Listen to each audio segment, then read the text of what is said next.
Bueno, como comentamos desde el primer día, hace 2 semanas con Horacio, en la conferencia de prensa, nosotros lo que dijimos es que durante todo este periodo íbamos a evaluar el impacto de estas medidas en términos de dos grupos o dos dimensiones. Por un lado, la dimensión sanitaria, en cómo evoluciona la curva de casos y sobre todo el R, es decir, la contagiosidad del virus en la ciudad. Y por otro lado, el cumplimiento de la normativa. ¿Cuánto vienen cumpliendo los comercios que tenían que hacer comercio de cercanía sin uso de transporte público? ¿Y cuánto vienen cumpliendo los progenitores o los padres con los niños el fin de semana? Con la evaluación de todas esas dimensiones, a partir del miércoles o jueves de esta semana, vamos a tomar la decisión de proponer continuar como estamos, ampliar la situación actual o retrogradar algunas de las decisiones que tomamos. Como siempre le comunicamos a la ciudadanía, en base a los datos efectivos y reales de lo que está pasando, le vamos a proponer las políticas públicas que tenemos que seguir manteniendo. El ministro Graña, escuchando al ministro. Graña le habla, ¿cómo le va? ¿Qué pasa en las villas, sobre todo en el barrio 31 y en la villa 1114? Porque hubo un alza, un crecimiento dramático de los casos. ¿Cómo lo están viendo? ¿Qué va a pasar con los testeos? Se está diciendo que se va a ampliar la cantidad de testeos, pero por lo que yo vi, antes del testeo hay como un cuestionario previo y me parece que mucha gente no está diciendo la verdad. ¿Cómo lo ven ustedes? Bueno, nosotros venimos comentando desde el primer día, ¿no es cierto?, que los barrios vulnerables adolecen de la principal vacuna que tenemos para esta enfermedad, que es el distanciamiento físico. Es muy difícil o a veces imposible gestionar y administrar ese distanciamiento, por lo cual son lugares donde cuando el virus entra, la contagiosidad del virus es mayor que la población general. Por eso es que hemos definido con el desarrollo humano un conjunto de políticas de cuidado de las personas que están en los barrios populares, pero sobre todo, como bien decís vos, la contagiosidad es mayor y por lo tanto tenemos que tener políticas mucho más activas en la búsqueda de los casos y de testeos. Desde hace algo así como 14, 15 días en el barrio 31, después seguimos con el barrio 1114, hoy empezamos en el barrio 21-24 y Zabaleta, y en breve vamos a seguir por el barrio 20 y sí, pero el justamente barrio 15. por eso le quería preguntar, porque yo lo que vi de los testeos es que van los asistentes sociales, los enfermeros y le hacen una serie de preguntas a la gente, que eso está correcto desde el punto de vista sanitario, pero casi le diría que los comportamientos sociológicos, los miedos, hacen que mucha gente tenga miedo de admitir los síntomas, porque después se siente discriminado y genera una serie de reacciones en el entorno que no mucha gente se anima a decir, sí, tengo miedo, tengo fiebre, tengo tos. Desde ya, Rolando, ese es el motivo por el cual inicialmente la gente no venía. Lo que nosotros trabajamos mucho con las organizaciones barriales, con los curas, con los referentes locales, en crear un espacio de confianza y vincularidad. Porque ese punto que vos decís es esencial y es el motivo por el cual tuvimos que cambiar la estrategia e ir activamente.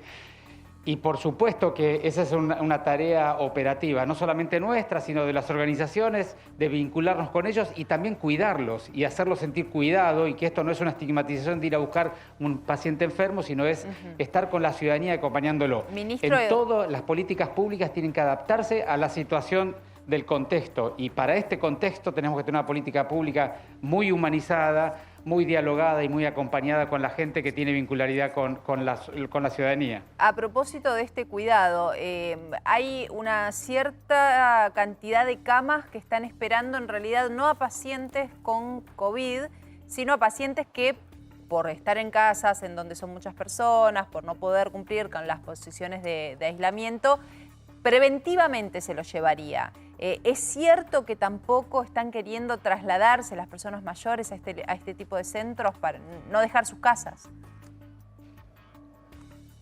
Nosotros desde que empezó la pandemia estuvimos trabajando activamente en cómo cuidar a los más vulnerables en los barrios más vulnerables. Porque allí las personas de la tercera edad, las personas que tienen enfermedades acompañantes, como el virus sabíamos que iba a correr más rápido, quisimos evitar al máximo las personas que cuando el virus lo contagie pudieran dañarlos severamente. Y entonces desarrollamos una estrategia de sitios de resguardo, lo llamamos. Claro. Y discutimos mucho este tema porque lo que queríamos es darle un espacio afectivo, contenido, respetando la cultura, porque sabe que las culturas en estos barrios... Pero ¿la gente va o no va? Son diferentes y variables. La gente al día de hoy no ha ido masivamente, Claro. es más, ha ido una pequeña cantidad y nosotros seguimos dialogando con la gente sobre esta oportunidad que tiene. Pero es el mismo punto que decías vos, Rolando, al principio. ¿Tienen miedo? Tienen El miedo porque espacio de piensan que si van ahí confianza. le van a pasar cosas horribles, qué sé yo. Que no van a volver Eso a es ver a sus familias, vaya a Porque saber lo que... tienen miedo. Claro. Es absolutamente razonable y entendible lo que les pasa. Son culturas que están muy acostumbradas a estar todos juntos y capear la dificultad todos juntos.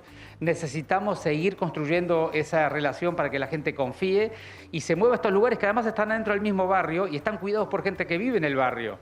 Es decir, que ha tratado de ser lo más humano posible, lo más vincular posible, pero todavía efectivamente, como ustedes dicen, no hemos logrado llevar a la mayoría de las personas allí. Ministro, ahora se viene, obviamente, a fin de esta semana, será el anuncio que nos contará cómo sigue nuestra vida con respecto a la cuarentena. ¿Es probable que haya un cierre de lo que es la ciudad de Buenos Aires con los casos que están habiendo y una distinta normativa para el resto del país? ¿Lo ve así? ¿Hay una chance de que esto ocurra? ¿De que sea mucho más duro acá en Ciudad de Buenos Aires?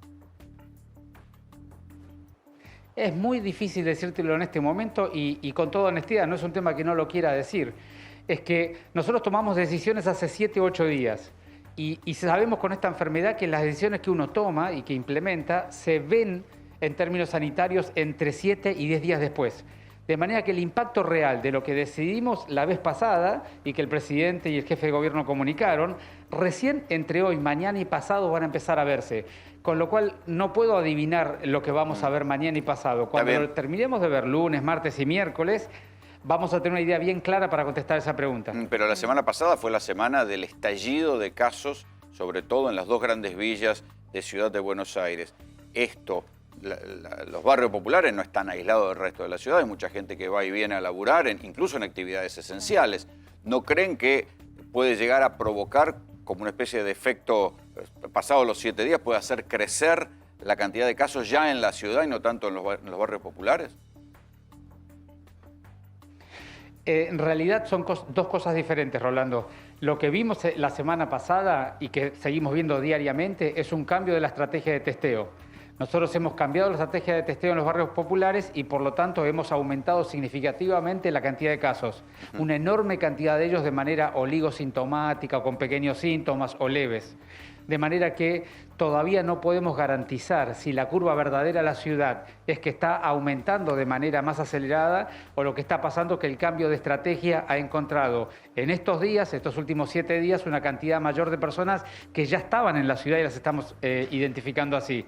Por eso estos días son tan importantes para tratar de discriminar cuánto es de espuma del cambio de estrategia y cuánto es de crecimiento real de la curva, y eso es lo que estamos trabajando en estos días. Incluso con los días que usted nos cuenta de retraso, tampoco está claro o tampoco se están viendo los resultados de la apertura de los no esenciales, si no me equivoco, porque el martes pasado fue la primera apertura de no esenciales. Ahí se le suma todo eso, a los días de hoy, de mañana, de pasado. Por eso, más allá que todos estamos ansiosos para saber cómo vamos a seguir la semana que viene, sería una imprudencia de mi parte opinar sobre algo que recién mañana o pasado vamos a poder observar. Lo que nosotros le tenemos que decir a la ciudadanía es: tenemos esta metodología de trabajo, tenemos estos indicadores, tenemos estos datos que estamos registrando. Cuando podamos ver con claridad los datos, como siempre, dice Horacio, Diego, Felipe y yo también, todos nuestros datos que le proponemos a la ciudadanía son basados en lo que podemos documentar y observar. ¿Qué porcentaje de camas de hospitales están ocupadas? En San Pablo están llegando al 90%, en Santiago de Chile otro tanto, en Buenos Aires, en la foto de hoy. ¿Qué porcentaje de camas ocupadas por el coronavirus hay? No, en ese sentido estamos muy bien. En el subsector público, que es el que hemos fortalecido con 300 camas de terapia intensiva, 600 de internación general, 2.500 de hoteles para leves y todas las unidades febriles para el ambulatorio. En el subsector público, de las 300 camas que tenemos dedicadas para el programa COVID, porque tenemos 115 más, pero dedicadas para el resto de las patologías, de esas 300 camas tenemos ocupadas 25 al día de hoy.